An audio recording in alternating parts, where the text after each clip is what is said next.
I'm Choosing Heaven right now is one of the songs we're going to sing.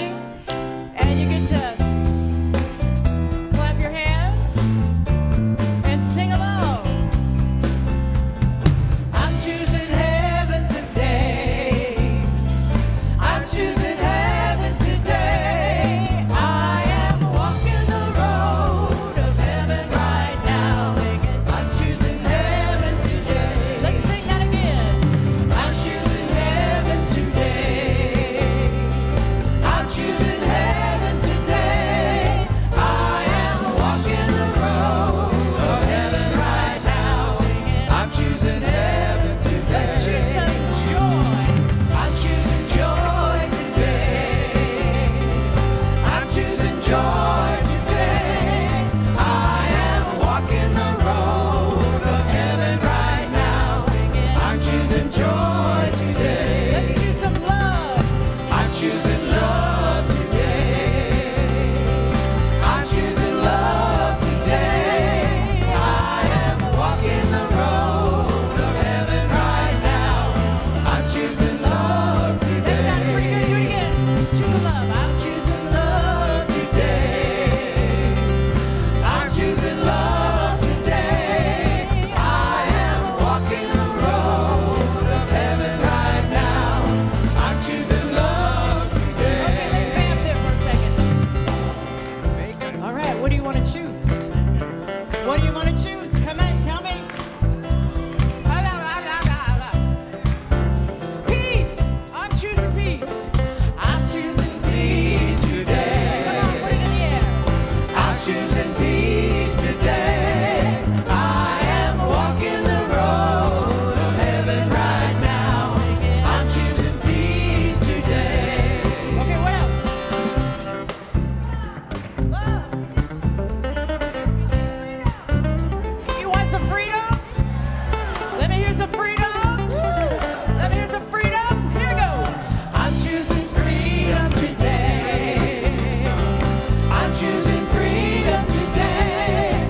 I am walking the road of heaven right now. I'm choosing freedom today. Okay, wait a minute. Let me go way in the back here. All right, somebody tell me what you want to do. Healing. Healing. What? Truth.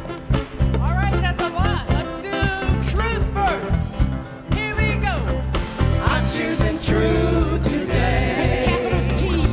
I'm choosing truth today. I am walking the road of heaven right now. I'm choosing truth. Somebody said healing. I'm choosing healing today. All the way to my toes. I'm choosing healing today. I am walking the road of heaven right now. I'm choosing healing today. Okay, let's take it down really quick. What is it? We did joy. You can always have more joy, but let me have one more over here. What is it? Life. I dig where she's coming from. Life. Do you feel the life? Do you feel life? They feel it. What about you? What about you? Not so much. All right, I'm choosing life. Here we go. I'm choosing life today. I'm choosing life today. I am walking the road of heaven right now.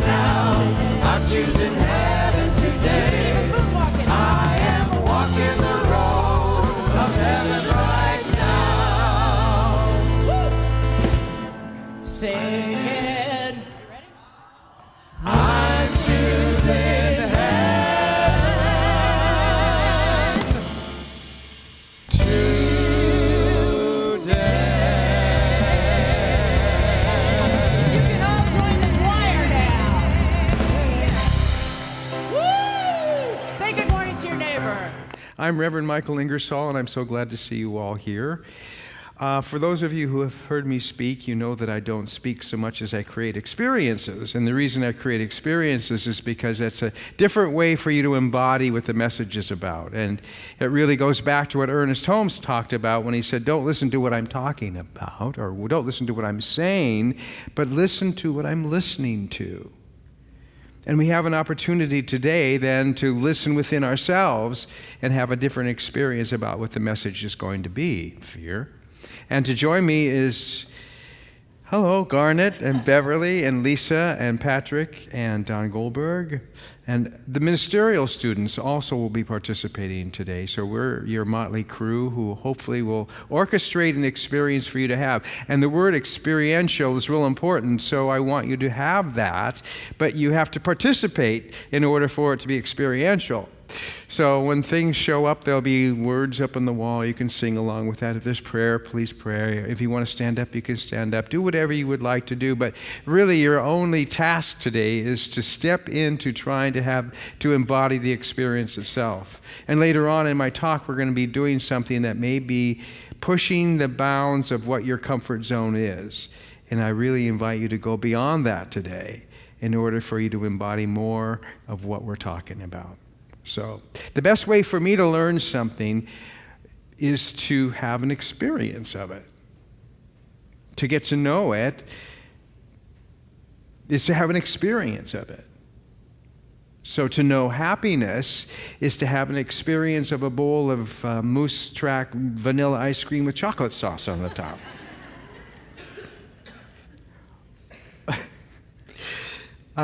To know...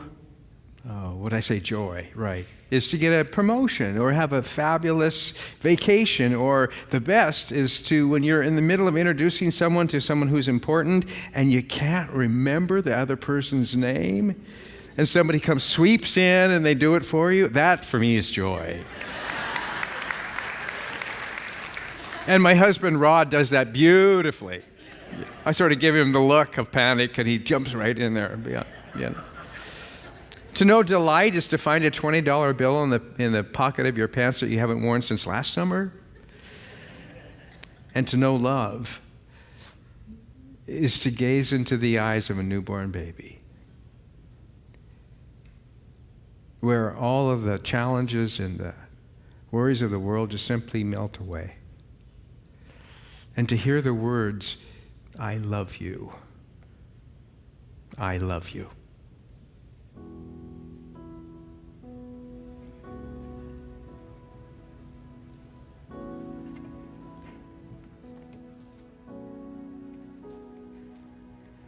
All beings know love. All beings know peace. All beings know love. All beings know peace. No more pain. No more pain. For all beings know love. All beings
pain and sorrow. To know pain or sorrow is to lose someone or something that's very, very dear and important to your heart. To know fear is to perceive something dangerous as looming in your life, about to happen, something that's at fight or flight kind of thing. So today on this wonderful sunny Seattle Sunday, in this company of people that is peaceful and loving and kind and supportive and safe, is we're going to have an experience together, an experience of fear. You're right, Karen. Oh, boy. I wrote down, ugh, Michael. Really? Fear? Fear. Yes, fear. F-E-A-R. Forever eager and ready. To jump right in there to get our attention, right? Forever eager and ready to mix it up within ourselves, to keep us separate from the truth. Forever ready to be that nagging voice that keeps us distracted from what the truth is. And the truth is that we are always absolutely taken care of and loved and nurtured and supported. The truth is that God is available in every moment of our lives to provide that safety, that love, that comfort, those things that we need. And fear keeps us distracted from that. We can be firm and we can understand that we can always rely on God to help dissipate those feelings and the emotional beingness and the physical symptoms of what fear feels like. Everywhere we go, we can find Spirit. Everywhere, because Spirit is within and without.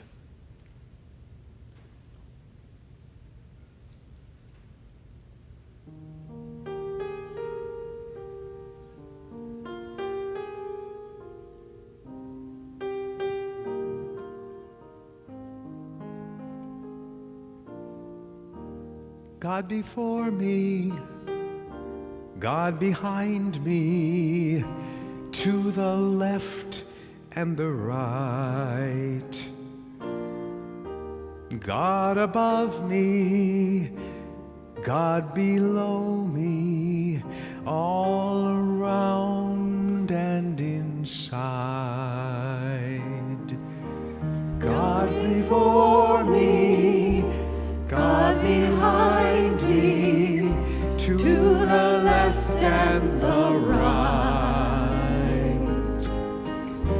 God above me, God below me, all around and inside. God above me, God behind me, to the left and the right. God above me, God below me, all around and inside. God before me, God behind me, to the left and the right. God above me, God below me, all around and inside. God before me, God behind me, to the left and the right. God above me, God behind me, all around and inside.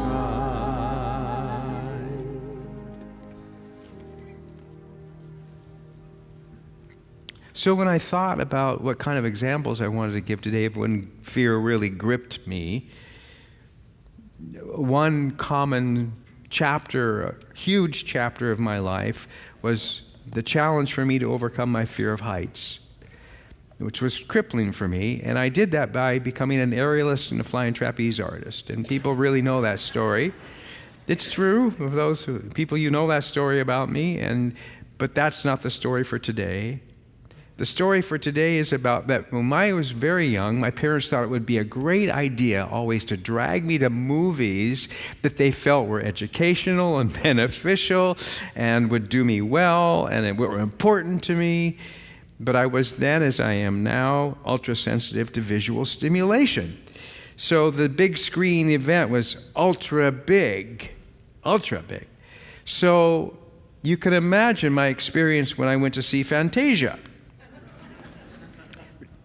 The Sorcerer's Apprentice with Mickey Mouse, and those horrible mops with the buckets of water that kept going up the stairs and and he kept trying to have control over them, and they kept coming and got worse and worse and worse, and it just scared the pants off of me. So another example was that my parents also dropped me off at this theater that was a duplex, and I think it was a cartoon festival or something they thought they were dropping me off to. It rotated films that day. So I had the experience of sitting in the last seat against the wall to enjoy the wonders of Psycho.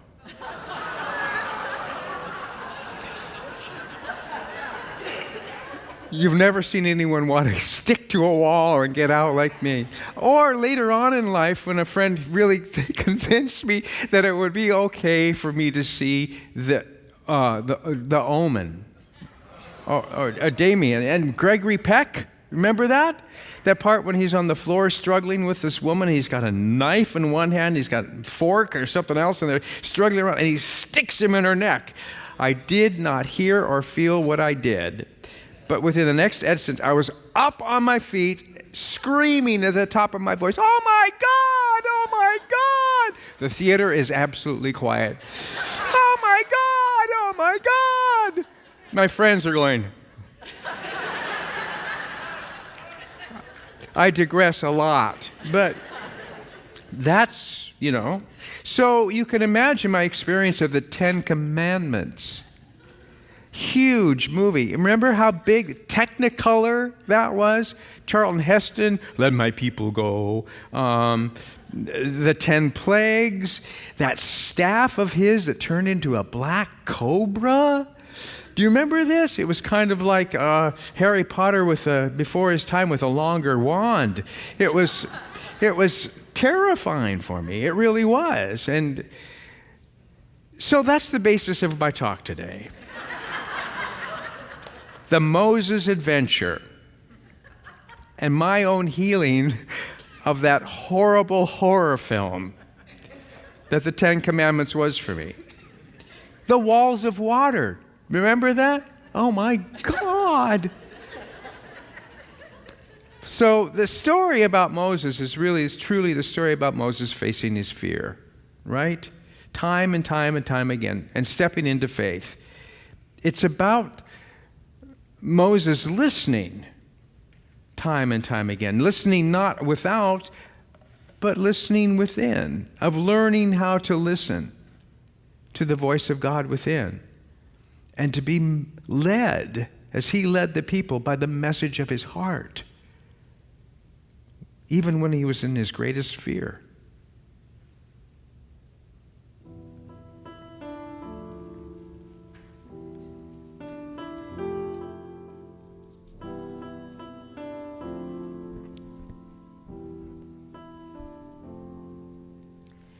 Hear me in your heart. I am calling you. Listen to your heart. I am here. Hear me in your heart. I am calling you. Listen to your heart. I am here. Calling out your name, whispering your name. Hear me in your heart. I am calling.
Can you imagine Moses hearing the voice of God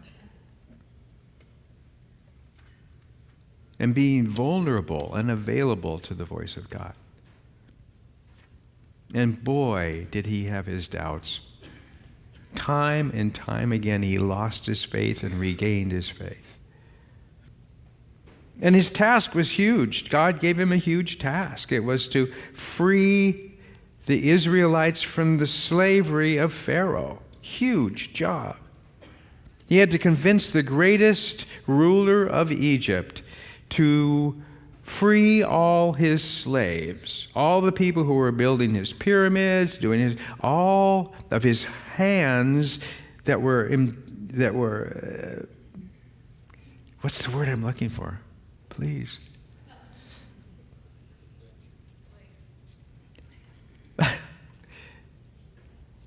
Can you imagine being enslaved? That's the word I want to use. Can you imagine that? And having someone step forward to say, let him go. Let him go. That was his job. And he was terrified. He was frightened. First of all, he didn't believe that he even had the ability to speak to Pharaoh in a convincing manner. In Exodus 4:10, if you'll turn to that right now. But Lord, I'm telling you the truth. I am not a skilled speaker. I have never been able to speak well. And now, even after talking to you, I am still not a good speaker. You know that I talk slowly and I don't use the best words. This has also been translated to mean that Moses was a stutterer. But God, always having the answer to any problem that comes up, said, don't worry, I'm going to send your brother Aaron along with you. And Aaron will speak on your behalf if needed. That was one of those great relationships where, especially when you get old, there are spaces in your sentences.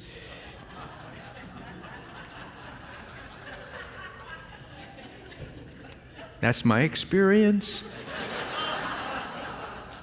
Rod jumps in this way, too.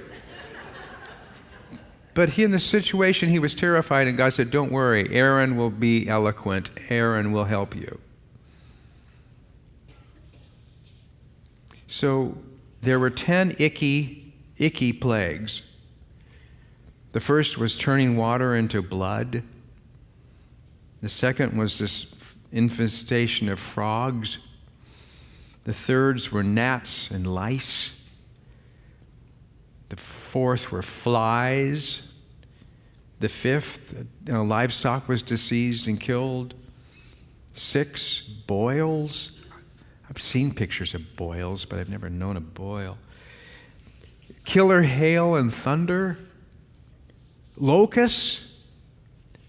Darkness, 3 days of darkness. Do you remember that?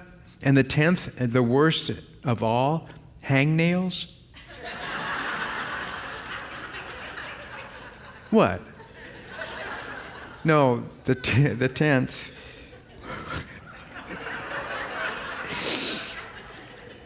God's got this sense of humor, which is really... But the 10th was killing, really, the firstborn, and that meant the firstborn of animals, the firstborn of children, of people. And Pharaoh finally relented.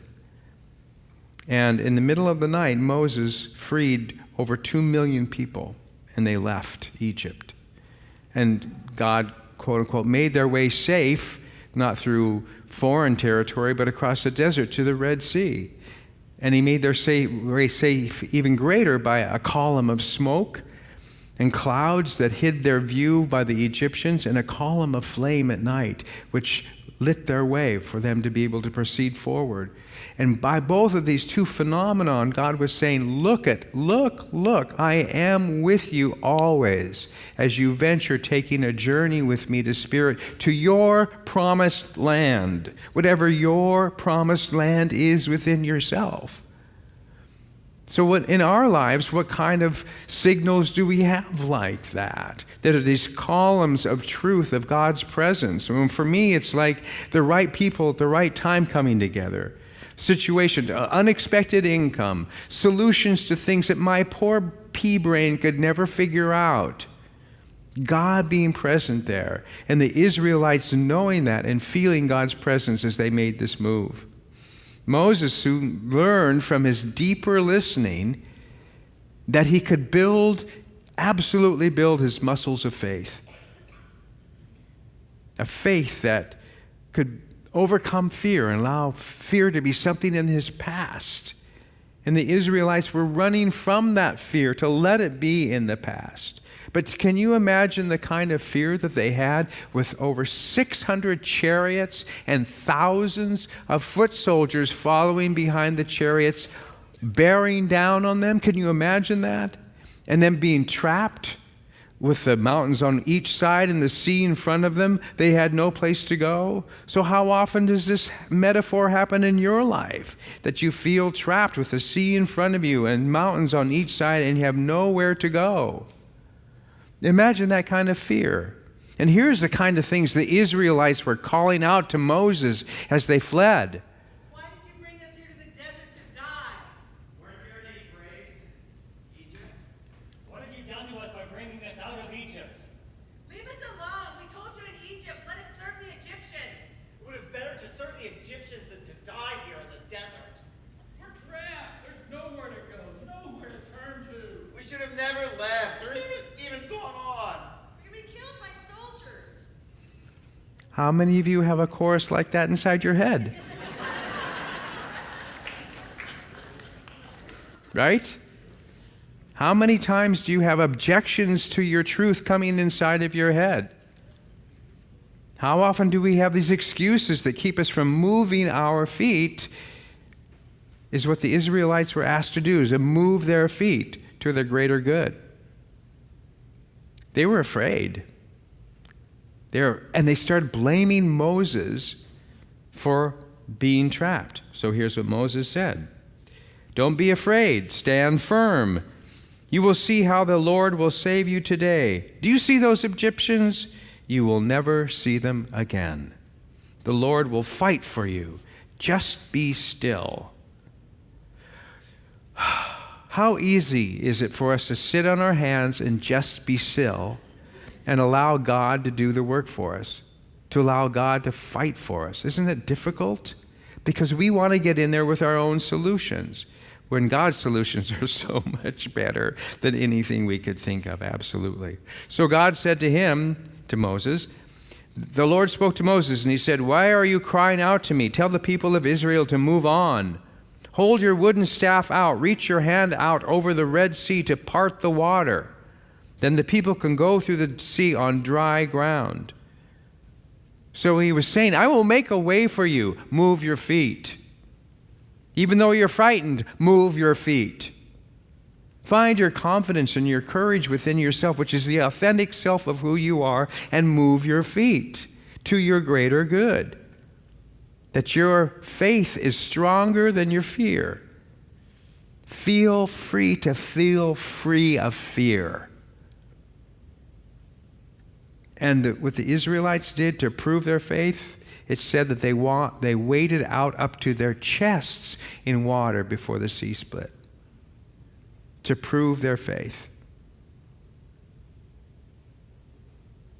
So right now I'm going to ask you to close your eyes, if you would.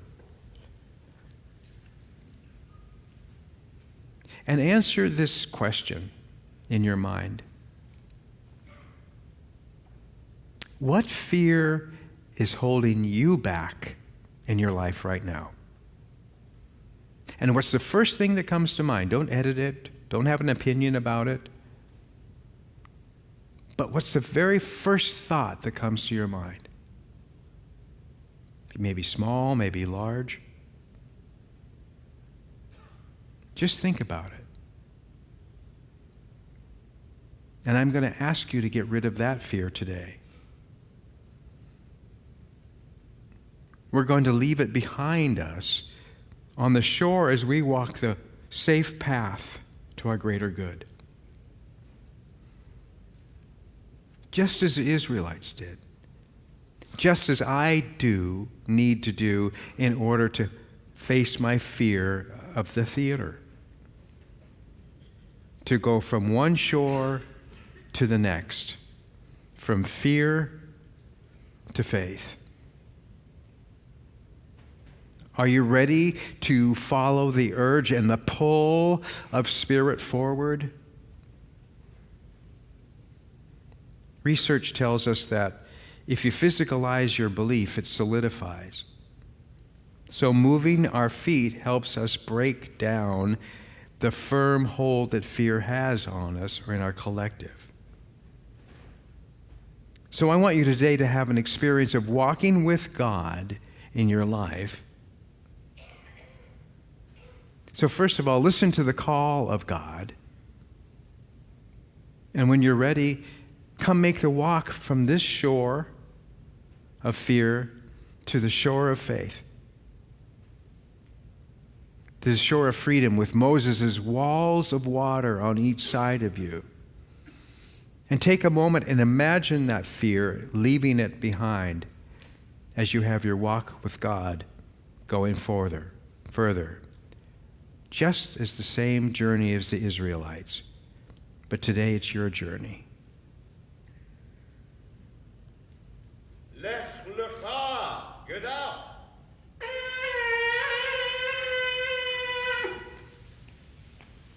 Lech ilach, go to yourself.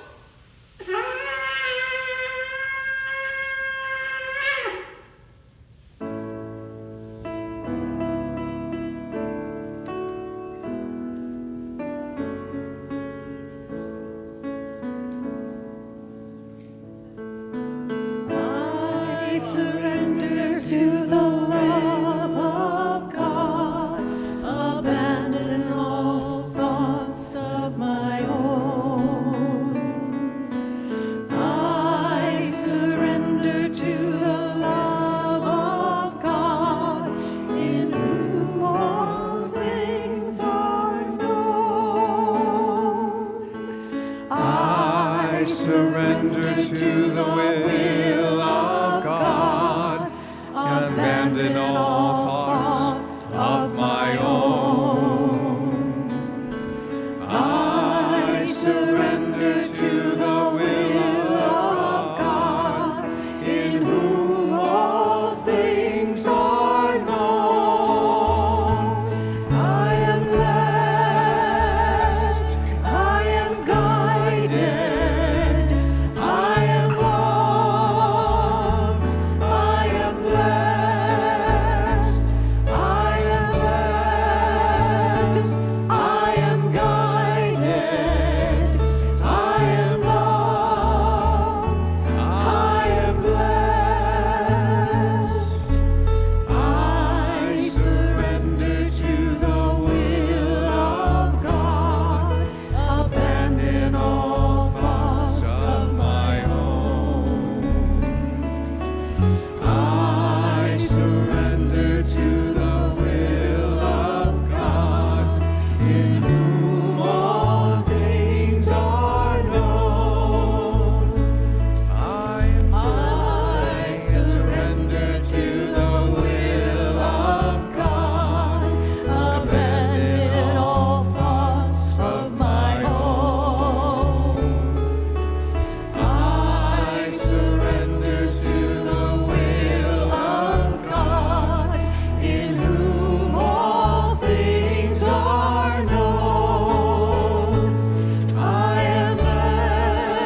So if you can just close your eyes for a moment and remember what you just did. Remember the feeling of leaving something behind. Something possibly very familiar to you. Something that has kept you smaller in spirit and mind and in being. And feel the power that you have within yourself to move forward, to move beyond, knowing that you're being companioned within, with, and without by the Spirit of the living God. To move into a new story, free from limitation. A story of a promised land seeking you as you are seeking it.